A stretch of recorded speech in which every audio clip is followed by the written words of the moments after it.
Ekitongole ekivunaanyizibwa okulabirira obutonde bw'ensi mu ggwanga ekya NEMA nga kyagenda maaso n'okumenya amayumba gonna agaazimbwa mu ntobazi, ekyaleero kidde matereke n'abagoberezi b'ekkanisa eya God's Tower Healing Church ekulemberwa Musumba Bright Muyingo.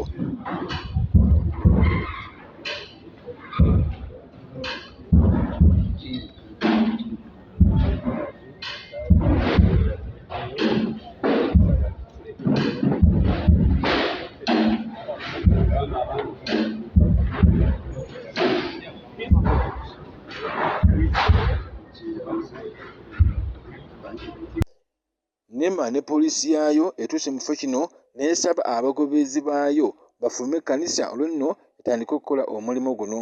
Wabula ekwayisiganya ebisongovu ekutandikidde okuyisiŋŋanya wakati w'enjuyi zombiriri.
Wabula poliisi ekubyemuko ogubalagala era wano ekubyemuko ogubalagala abagoberezi ne basaasaana.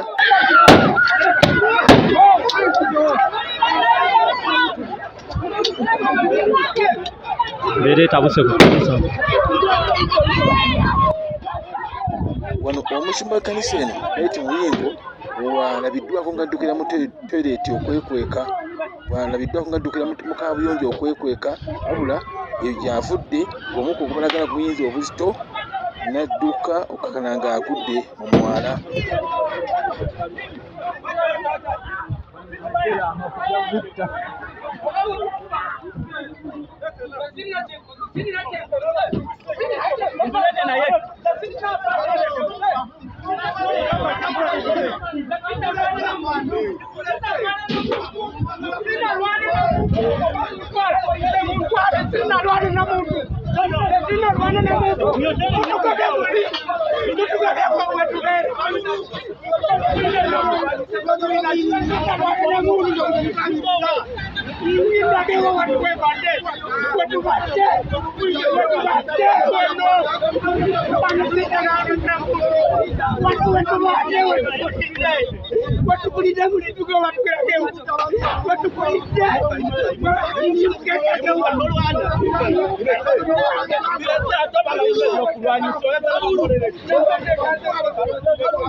Twasangawo essomero lye twagula nebatuwaawo tulina ebiwandiiko byawo nga kyekitundu by'amasaku g'ekyaki mu ggwanga lyaffe Uganda mmwe bannayuganda mwagala tugewa tugewa sikije mwagala tugenda mumutugambe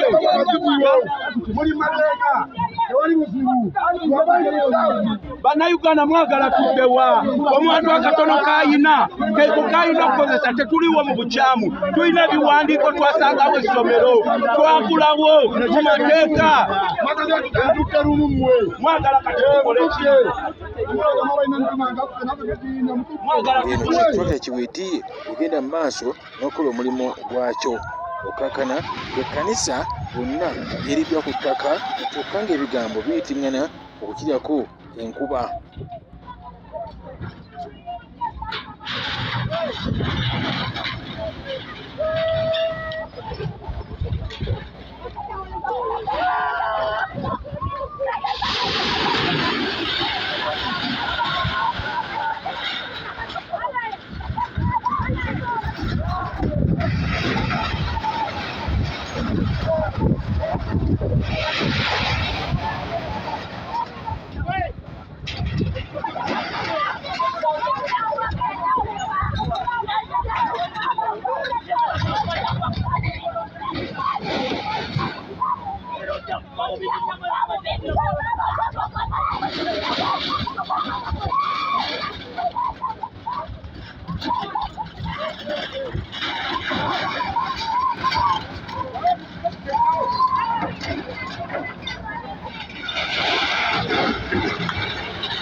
wabula bo ekitongole kya NEMA kyagenda mu maaso n'okumenya ebifo byonna oba amayumba gonna n'abantu bonna abeesenza mu ntobazi nga bannaffe abawangala mu bitundu by'e Bwaise ne Kawempe n'okudda ewalala baweereddwa ennaku 21